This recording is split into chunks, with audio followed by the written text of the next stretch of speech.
اعوذ باللہ من الشیطان الرجیم، بسم اللہ الرحمن الرحیم۔ اللہم صلی علی سیدنا محمد معدن الجود والکرم وآلہ وسلم۔ سامعین و ناظرین اکرام، السلام علیکم ورحمۃ اللہ وبرکاتہ۔ آج کا میرا موضوع یہ ہے کہ ذکر الہی کا نتیجہ کیا ہے۔ دیکھیں، ذکر الہی جو ہے وہ ایک بہت بنیادی بات ہے۔ قرآن میں اللہ تعالیٰ نے فرمایا وَلَذِكْرُ اللَّهِ أَكْبَرُ، اللہ کی یاد بہت بڑی چیز ہے۔ تو بہرحال پہلے تو آپ کو میں یہ بتاؤں کہ ذکر ہے کیا، اور وہ میں نے بتایا بھی ہے جزوی طور پہ، اور میں دوبارہ بتاتا ہوں۔ دیکھیں، ذکر کا ہر چیز اپنے تضاد سے پہچانی جاتی ہے۔ ہمارے ذہن میں تو ذکر کا جو مفہوم ہے وہ تو حقیقت، یعنی وہ حقیقی نہیں ہے۔ ذکر الہی ہم کیا کہتے ہیں؟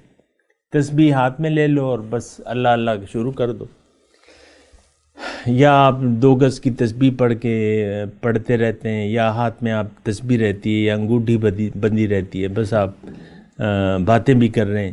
دوستوں کی محفل ہے، ایک دوست نے انگوٹھی چڑھائی ہوئی ہے، وہ گپ شپ بھی لگا رہا ہے، ہر قسم کی گفتگو بھی ہو رہی ہے، وہ ٹھک ٹھک بھی ہو رہی ہے۔ یہ میں آپ کو صرف کہہ رہا ہوں کہ ذکر آپ خود سوچ لیں، مجھے وضاحت کی ضرورت نہیں ہے کہ آپ کی نظر میں ذکر کیا ہے۔ بس زبان آپ کی ہلتی رہے، یا نہ ہو تو تسبیح ہلتی رہے۔ عام طور پہ یہ ہوتا ہے، میں نے اکثر دیکھا ہے کہ تسبیح ہل رہی ہے، باتیں وہ کچھ اور ہو رہی ہیں، منہ سے کچھ اور گپ شپ ہو رہی ہے، لیکن وہ تسبیح ہل رہی ہے، تسبیح ہل رہی ہے۔ ایک تقریر کر رہا ہے کوئی، تو وہ واز کر رہا ہے یا جو، لیکن وہ تسبیح ہاتھ میں ہے۔ تو بہرحال ذکر الہی کا نتیجہ آج میرا موضوع ہے۔ اور دیکھیں، ذکر الہی میں آپ کو یہ بات بتانا چاہ رہا ہوں کہ ذکر الہی کی آپ حقیقت پہچانیں۔ ذکر الہی ہر چیز اپنے تضاد سے پہچانی جاتی ہے۔ ذکر کا مطلب ہے یاد، اس کا متضاد کیا ہے؟ بھول جانا۔ یاد رکھنا، بھلا دینا، 2 چیزیں۔ یہ اصل میں آپ کو بات بتا رہا ہوں، اللہ کی یاد میں انسان کی کامیابی ہے۔ اگر یہ اللہ کو یاد رکھے گا زندگی گزارتے وقت، اور یا اللہ کی یاد کو بھلا دے گا، تو اس میں اس کی ناکامی ہے۔ یہ 2 بنیادی باتیں جو ہیں یہ نوٹ کر لیں۔ عام طور پہ جس ہجوم میں ہم رہ رہے ہیں، ان لوگوں نے، ان کو دنیا یاد ہے، اللہ کی یاد سے ہمارے دل خالی ہیں۔ یہ ایک حقیقی بات ہے۔ دنیا آپ دیکھ لیں، میں جو الفاظ کہہ رہا ہوں اس کے آپ دیکھ لیں کتنے گہرے اثرات ہیں۔ دنیا کی یاد کے، ہمیں دنیا یاد ہے۔ اور میں آپ کو وہ اسکولوں کی بات کر رہا تھا، ایک ہجوم صبح کے وقت نکل پڑتا ہے اسکولوں میں جانے کے لیے۔ وہ ناجائز نہیں ہے تعلیم، نہ میں اسے غلط کہتا ہوں، لیکن آپ کی نظر میں دنیا کی اہمیت یہی ہے کہ بس آپ اپنے بچے کو ظاہری کچھ الف ب ت سکھا دیں یا ABCD، اس کے علاوہ کوئی اور تعلیم اس کی ہماری وہ تو نہ ہمیں معلوم ہے، نہ اس کی کوئی اہمیت ہے ہمارے پاس۔ آج کا جو نصاب تعلیم ہے اس میں اللہ کی یاد نہیں ہے۔ میوزک کی کلاسیں بعض اسکولوں میں لگتی ہیں، میوزک پیریڈ ہوتے ہیں، بچوں کو میوزک سکھایا جاتا ہے، انسٹرکٹر ہوتا ہے، قاری صاحب نہیں ہوتے، اور قاری صاحب ہوتے بھی ہیں تو بس وہ تو تجوید تک وہ ہوتا ہے ان کی، کہ تجوید قرآن کا الفاظ پڑھا دینا۔ قرآن تو نور ہے۔ تو بہرحال دیکھیں، ذکر الہی میں آپ کو کہہ رہا ہوں، ذکر کا مطلب اللہ کو یاد کرنا، یاد رکھنا۔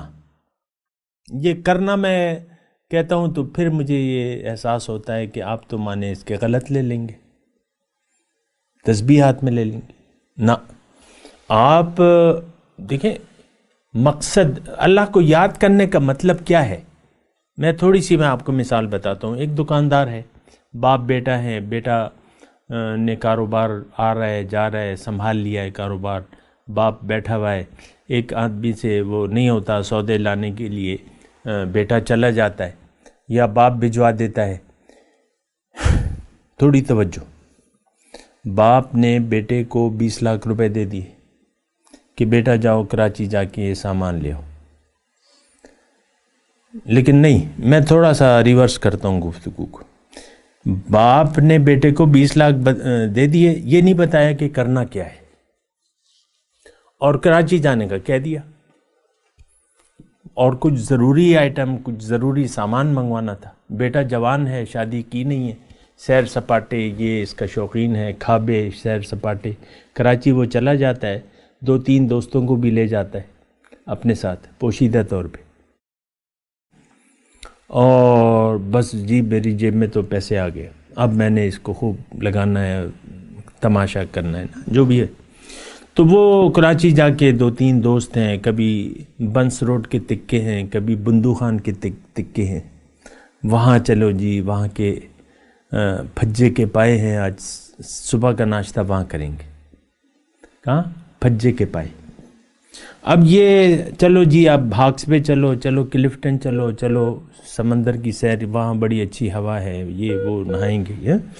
تو یہ سارے ظاہر ہے کہ وہ بڑا شہر ہے، اس میں مقامات بھی ہیں گھومنے پھرنے کے، تصویریں بن رہی ہیں، سیلفیاں ہیں، اور پیسے لگ رہے ہیں، اور ہوٹل ہے، اور خوب آرام دہ کمرے ہیں۔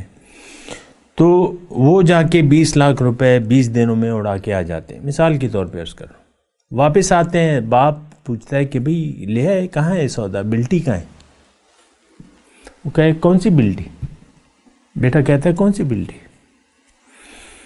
یہ تقریباً ہماری یعنی آج کی جو مثال ہے یہ ہے۔ اللہ تعالیٰ نے ہمیں زندگی کا سرمایہ دیا ہے، ہمیں پیدا کیا ہے، ہمارے لیے کائنات بنائی ہے ایک خاص مقصد کے لیے۔ اللہ تعالیٰ اللہ کا اس دنیا میں ہمیں بھجوانے کا مقصد یہ ہے کہ ہم یہاں کچھ خریداری کر لیں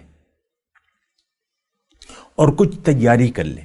اس کے بارے میں نے بات کی بھی ہے، لیکن ابھی نہیں کر رہا کہ وہ کیا مقصد ہے۔ بہرحال تو یہاں اب جب انسان، اب دیکھیں تھوڑی سی توجہ، انسان آتا ہے جب وہ ہوش سنبھالتا ہے، والدین کچھ تو والدین اس کو غافل کر دیتے ہیں کہ تم نے یہ کرنا ہے، یہ کرنا ہے، ہاں پائلٹ بننا ہے، فوجی بننا ہے، جنرل بننا ہے۔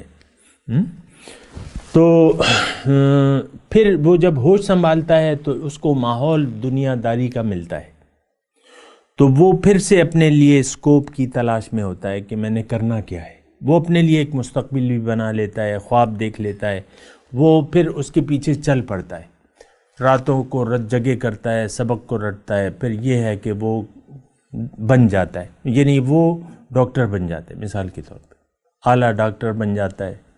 اب چمڑی ادھیڑنے کا ایک اچھا، اس کے پاس لوگوں کی چمڑی ادھیڑنے کا ایک اچھا ہتھیار آ گیا، بس وہ تو اب ساری سوچ جو ہے، اب عام طور پہ میں کہہ رہا ہوں ڈاکٹر کی ساری سوچ یہ ہے کہ میں پیسے کیسے بناؤں۔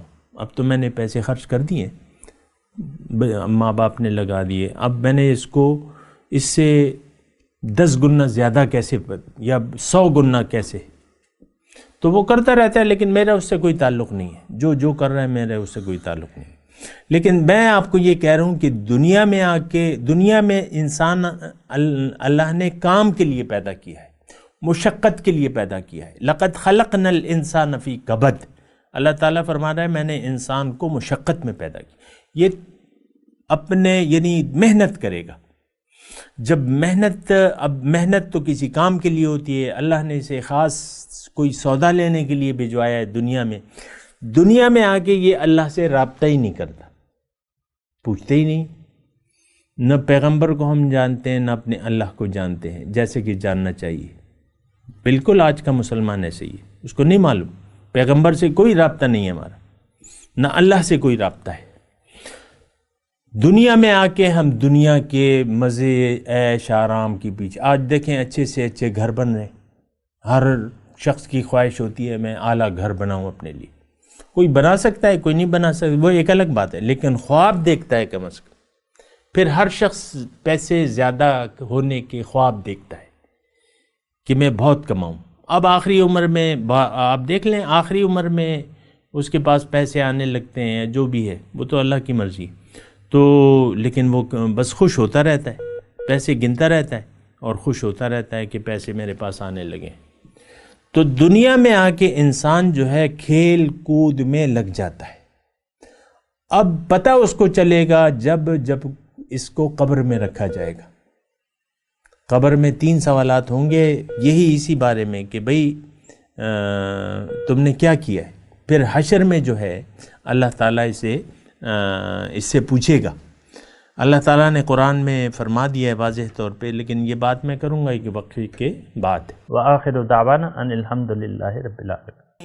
مولاي صل وسلم دائما ابدا على حبيبك خير الخلق كلهم